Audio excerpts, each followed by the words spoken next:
Yahoo Yahoo Largahe! Mega love shoutout sa mga kaibigan natin dyan. Mag-enjoy lang po tayo.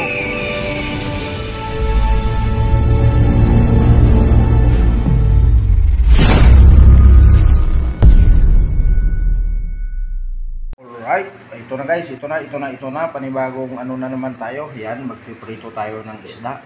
Yan, 5 isda ang piprituhin natin. With of course, hahaluan natin ng mga ganyan. Tapos paminta.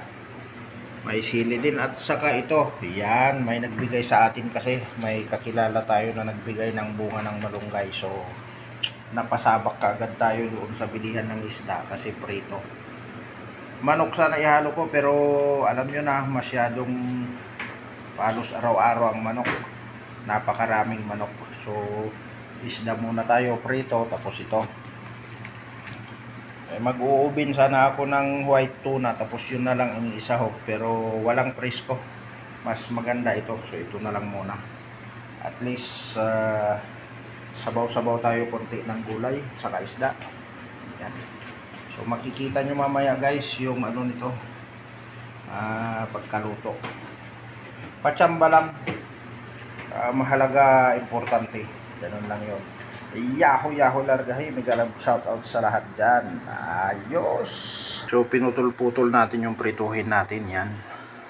Okay, 3 piraso lang kasi yung dalawa priniser natin para at least may paksiwin tayo susunod. Ayan, prito-prito muna tayo ng isda. Pansahog natin doon sa gulay natin. Ayan, pritong masarap. Ganito guys, ganito ang paglinis niyan. Ganyan o, ayan o. Tapos, gaganyan nyo lang. Diba? Kukunin lang yung medyo matitigas na ganon. Ayan. Ayan. Ito okay na yan. So, ganyan din yan sa kabila. Ayan o. Diba? Ganyan lang yan.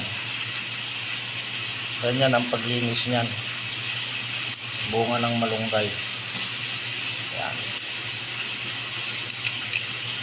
So, maraming hindi nakakaalam nito kung paano linisin at nagugulay ba ito, hindi. Actually, nagugulay talaga ito guys. Masarap to.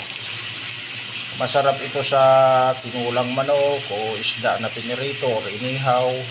Depende sa panlasa ninyo. Pero para sa akin, panalo to. Ayan. Diba? O, ganyan lang yan. So, ganito yan guys. O, ang itsura niyan. Ayan. Diba? Lutuin lang. Ayos. Yan. Dagdag kaalaman na naman kung paano linis ng bunga ng malunggay. Ayan, binaliktad na natin yung piniprito natin guys. Ayos, maganda to, sarap to. Ito na, yan, lalagyan na lang natin ng sabaw yan, papakuluan, tapos lagay pritong isda, ilagay yung gulay. Panalo to. Ito na, dagdag kaalaman lang para sa lahat, ano. Kapag magsabaw kayo ng isda na pinirito, ilagay nyo na. Pag nilagay nyo ng tubig, ilagay nyo na yung pinirito nyo para at least pagkulo nyan, yung lasa pupunta sa sabaw. Yan. Kaya nga nilagyan ng isdang sahog para malalasahan nyo. Siyempre, pag kumulo na kasama yung tubig, papunta na yan sa sabaw. Ayan guys, dagdag kaalaman lang. Guys, so kulong-kulo na, ilalagay na natin yung malunggay natin.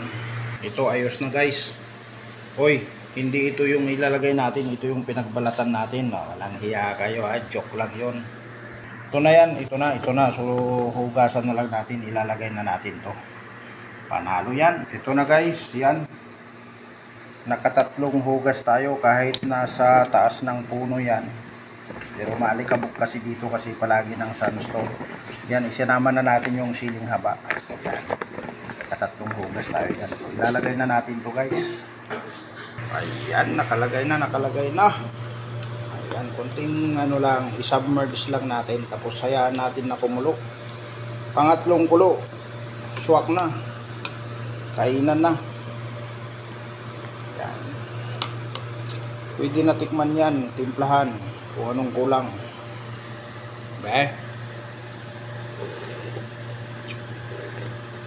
Maria Jose Gabriela silang hindi pa kumukulo. Kalalagay lang malunggay pero ulam na. Panalo to. Ito guys, oh, kita nyo naman, sarap ng pagkakulo niya. Ayan. Sabaw na, may malunggay pa, may isda pa. Ayan. Para naman ano yung hihigupin natin na sabaw. Masarap. Ayan, mega love shoutout sa lahat dyan. Higop-higop muna tayo. Ayan, ito na guys. Umiba na yung kulay. Ayan. Ito na guys, umiba na yung kulay ng sabaw. Ibig sabihin yan, luto na yung ating malunggay. Saka medyo bumuka na yung dulo ng malunggay. Ibig sabihin, luto na yan. Ayan, ang sarap oh. Diba? Panalo to. Ayos.